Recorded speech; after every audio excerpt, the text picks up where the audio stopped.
निकालेंगे इसी को।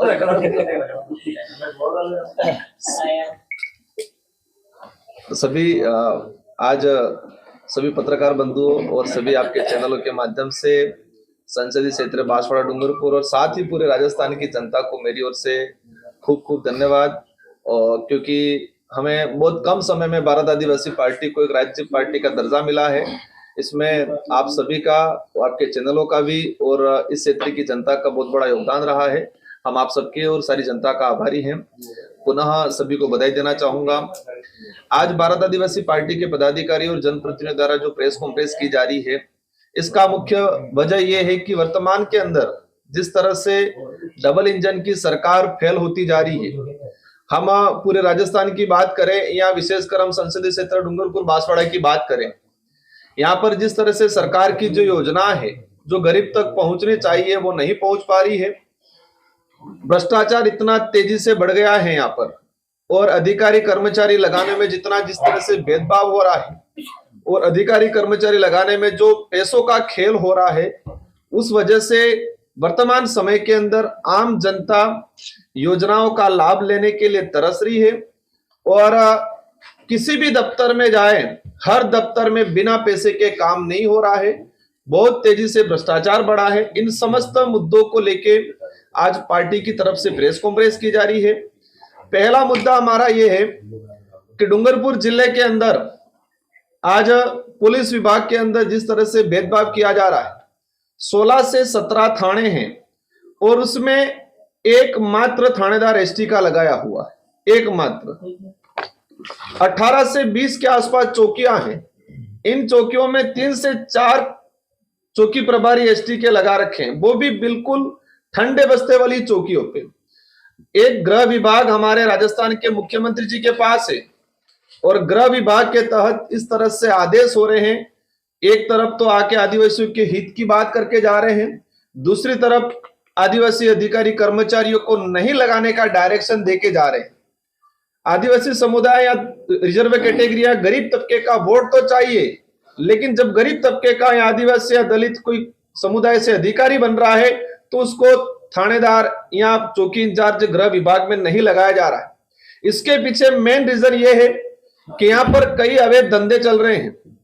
आपने पिछले कुछ समय में एक कांस्टेबल जो सरोदा में पोस्टेड है और सिमराड़ा लाइन पे खड़ा रह के वसूली कर रहा है, एक प्रकरण आया था, उसके अंदर दारू का कोई सप्लाई हो रहा था, उसके अंदर उसको रुक के उससे पैसे लिए, उससे दारू लूटा। ये सारी गतिविधियां हुई, मामला आप मीडिया ने भी उठाया था, लेकिन अभी तक ठंडे बस्ते में पड़ा हुआ। 2 महीने पहले कुआं थाना सर्कल के अंदर एक हेड कांस्टेबल ने जो पीड़ित था उसको प्रताड़ित करके उसके घर में दारू रुकवाया। आबकारी ने कार्रवाई की और उस पीड़ित ने बताया कि थानेदार हेड कांस्टेबल के कहने से मैंने मेरे घर में दारू रुकवाया। तो जिस तरह से पूरे इलाके में अवैध धंधे चल रहे हैं, अभी माइनिंग का जो सोमकामलांबा के अंदर टेंडर हुआ है, वहां मलबा निकालने के लिए, गहरा करने के लिए, और बजरी का बहुत अरबों करोड़ों रुपए का जो भ्रष्टाचार, जिस तरह से अवैध जो धंधा चलाया जा रहा है। तो ये जो सरकार मुख्यमंत्री जी कह रहे हैं जीरो टॉलरेंस की, कोई भ्रष्टाचार नहीं हो रहा है, और यह खुला ओपन जिस तरह से भ्रष्टाचार हो रहा है, अधिकारी जो लग रहे हैं पैसों के दम पे लग रहे हैं।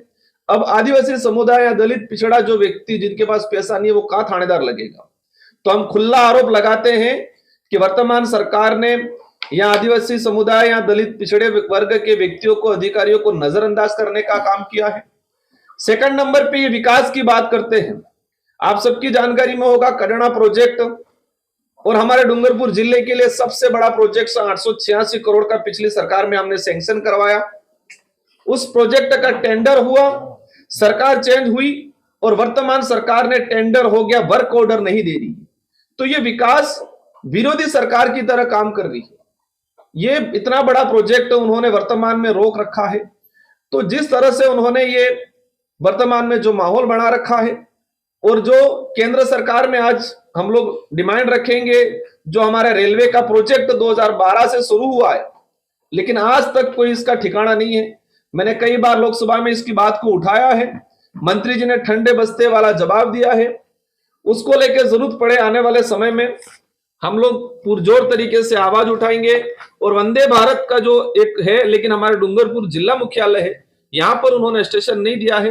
तो जिस तरह से उनका इस इलाके के प्रति जो उनकी सोच है, तो उनको लेके हम लोग आने वाले समय में बड़ा जरूरत पड़े तो आंदोलन भी करेंगे।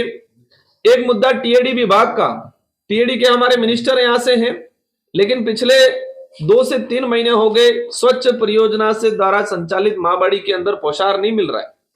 मैं परसों ही 1-2 आंगनबाड़ी और जाके आया हूं, टीचर बैठा हुआ, कोई बच्चा नहीं आ रहा है। और शायद पूरे इलाके के अंदर 17,000 बच्चे माँबाड़ी के अंदर पढ़ रहे हैं। तो 17,000 बच्चों का भविष्य अंधकार में ले जाने का वर्तमान सरकार काम कर रही है। डूंगरपुर जिले के अंदर टीएडी द्वारा 60 से 65 छात्रावास संचालित है। इन छात्रावासों में 6,000 आदिवासी बच्चे वर्तमान में अध्ययन है, लेकिन उन तक भी जो सुविधा पहुंचनी चाहिए वो सुविधा नहीं पहुंच रही है। उन छात्रावासों के अंदर और आवासीय विद्यालय जो है उनके अंदर टीचर आज नहीं है, बच्चे जा रहे, कोर्स पूरा हुआ ही नहीं। हम कॉलेज एजुकेशन की बात करें, सारे कॉलेज एजुकेशन के अंदर विद्या सबल के तहत उन्होंने लगाए। हमारे डूंगरपुर कॉलेज में उपचुनाव आए, उपचुनाव आने की वजह से 1 महीना तक पढ़ाई नहीं हो पाई और जितने जो विद्या सबल के जो कर्मचारी लगे थे उनको समय अवधि पूरी करके निकाल दिया गया है, बच्चों का कोर्स नहीं हुआ है। तो जिस तरह से हम हर डिपार्टमेंट में जाके, हर तरफ जाके, किधर भी देखे, हर तरफ सारा भंडा डाल हो चुका है, भ्रष्टाचार तेजी से बढ़ रहा है, सरकारी योजना आम गरीब तक नहीं पहुंच पा रही है और एक तरफ से तानाशाही सिस्टम चलाया जा रहा है। कोई भी अधिकारी अगर गरीब की मदद करता है उसको बाप का माना जाता है। कोई भी डॉक्टर आम गरीब की रेगुलर सेवा कर रहा है उसका ट्रांसफर किया जा रहा है। कोई भी कंपाउंडर, कोई भी टीचर, कोई भी विकास अधिकारी, किसी भी डिपार्टमेंट का अधिकारी ने आम गरीब के हित में सरकार की योजना को गरीब तक पहुंचाने का काम किया, उन सारे अधिकारी कर्मचारी को हटाने का काम वर्तमान सरकार ने किया है। इनकी सोच ऐसी है कि जो गरीब की मदद कर रहा है वो बाप का है। तो इसके अंदर वो खुद मान रहे हैं कि हम बीजेपी वाले गरीब की मदद नहीं करना चाहते। जो पीड़ित है, जो आदिवासी, दलित है, किसी भी वर्ग का है, जो आम जनता जो 2 वक्त की रोटी के लिए तरस रहा है, उसको सरकार की योजना धरातल पे लागू करने का जो अधिकारी काम कर रहा है उसको हटाने का काम किया जा रहा है। पुलिस डिपार्टमेंट के अंदर ही क्लियर है कि जो भी अधिकारी गरीब का शोषण कर रहा है, भ्रष्टाचार कर रहा है, वो अच्छी सीट पा रहा है। जो भी गरीब की मदद कर रहा है, नियम के अनुरूप काम कर रहा है, उसको हटाने का काम किया जा रहा है। तो वर्तमान डबल इंजन की सरकार ने इस पूरे आदिवासी बाहुल्य क्षेत्र के अंदर पूरा बड्डा टाल कर दिया गया है। हम भी सरकार से अनुरोध करते हैं, हम वैचारिक लड़ाई लड़ना चाहते हैं, लेकिन आप गरीब का नुकसान मत करें। आम गरीब जनता जिनको आपके वोट तो चाहिए, उनको आपको भी कहीं कहीं दिया है, आपके भी यहाँ विधायक हैं, आपको पहले भी दे रखा, आपकी सरकारें बना रखी है, लेकिन जो अंग्रेजों से भी भयंकर जो नीतियां अपना रहे हो वो नीतियां वर्तमान में नहीं अपनाए, यह अनुरोध करना चाहेंगे। एक सर सवाल है, आप सोशल मीडिया पे काफी एक्टिव है। आदिवासी इलाकों में जब भी कोई भी मुद्दा आता है तो उसको लेकर के आप तुरंत ट्वीट करते हैं। वर्तमान में एक जो छात्रावास में एक पुरुष अधिकारी 3 दिन तक ठहरा था, उसको लेकर के आपका कोई बयान नहीं है। बिल्कुल, आपकी बात वाजिब है। आपने शायद मेरे कुछ पत्रकारों से फोन पे भी बात हुआ था। मैं सोशल जस्टिस जो कमेटी थी उसमें मैं बाहर गया हुआ था और मुझे 2 दिन बाद जानकारी मिली और मैंने आपके कॉल के माध्यम से मेरा स्टेटमेंट दिया था। ये अनलीगल तरीके से हुआ है, तो सरकार इस पे संज्ञान ले। अगर कोई भी गलत गतिविधियां पाई गई है तो कार्रवाई होनी चाहिए, क्योंकि इस मुद्दे को बड़े लेवल पे उठाया गया है और इस मैटर में मेरी कलेक्टर साहब से भी बात हुई है, तो उसने जांच कमेटी बना रखी है, उस पर जांच कर रहे हैं।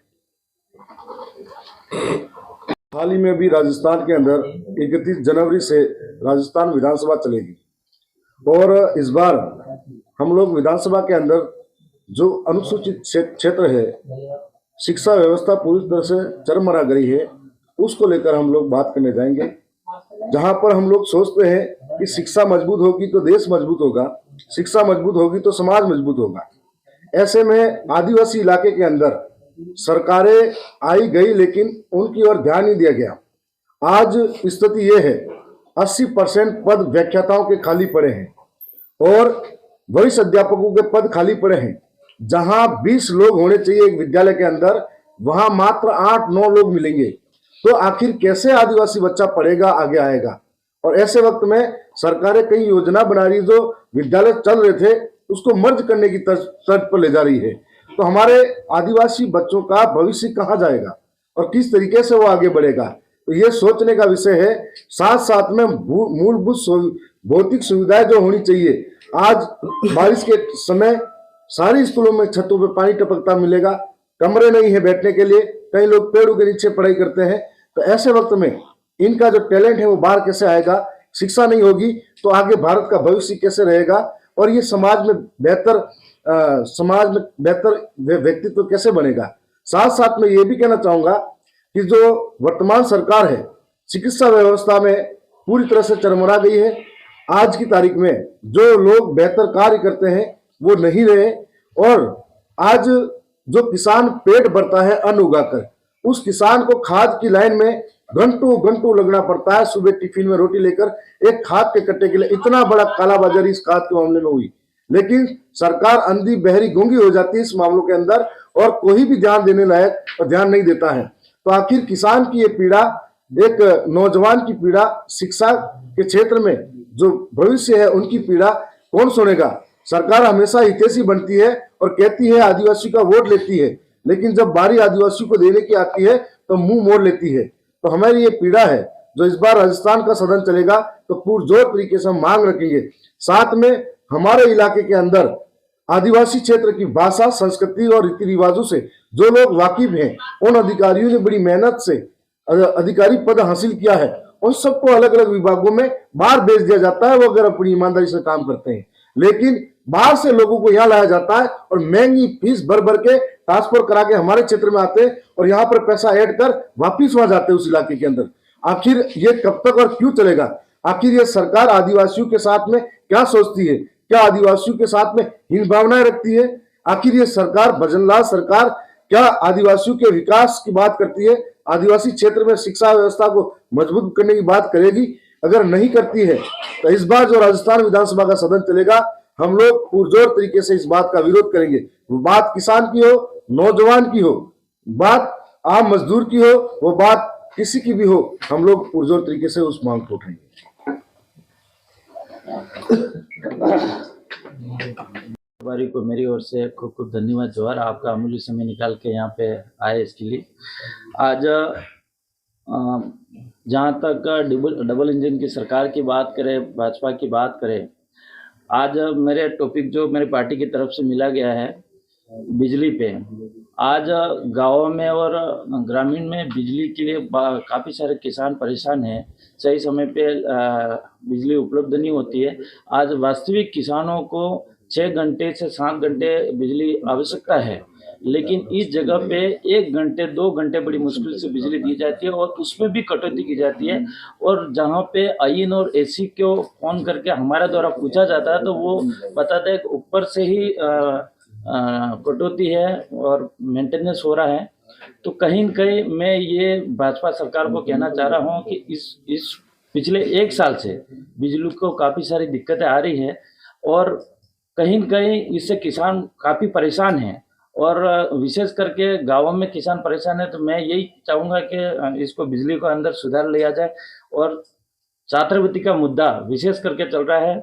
आज हमारे डूंगरपुर में 27 करोड़ के आसपास छात्रवृत्ति अभी बाकी हैं और कई सारे विद्यार्थी ऐसे भी हैं जो एसटीसी बीएड कर रखे हैं और जो कॉलेज पढ़ाई करते हैं। कई सारे एसटीसी बीएड करने वाले पेरेंट्स, माता पिताओं ने ब्याज पे पैसे लेके उन्होंने अपनी फीस भरी है। ऐसी स्थिति में सरकार अभी तक उनकी सरकार की आंखें नहीं खुली है। तो कहीं न कहीं ये सरकार की मानसिकता ये बताती है कि इस क्षेत्र के अंदर जो बच्चे एक छात्रवृत्ति एक माध्यम है उनका पढ़ाई करने का, आगे बढ़ने का, वो कहीं न कहीं छात्रवृत्ति नहीं मिल रही। इस वजह से कई बच्चे ऐसे भी हैं जो रोजगार छात्रवृत्ति नहीं मिलने की वजह से उनको गुजरात है वहाँ जाना पड़ता है और बीच में ही पढ़ाई छूटती है। तो हम कहीं न कहीं इसका पुरजोर तरीके से विरोध करते हैं। इसके अलावा जो विद्यालय पिछली सरकार के अंदर जो क्रमोन्नत हुई, राजकीय उच्च माध्यमिक विद्यालय हो गए जो माध्यमिक विद्यालय थे, लेकिन इस विद्यालयों के अंदर जो नियमानुसार जो पद स्वीकृत होने चाहिए थे व्याख्यातों के, वो पद अभी तक स्वीकृत नहीं हुए। इस वजह से भी कई सारे विद्यार्थियों की पढ़ाई डिस्टर्ब हो रही है, पढ़ाई सही तरह से जो मिलनी चाहिए वो नहीं मिल पा रही है। यही मेरी बात थी।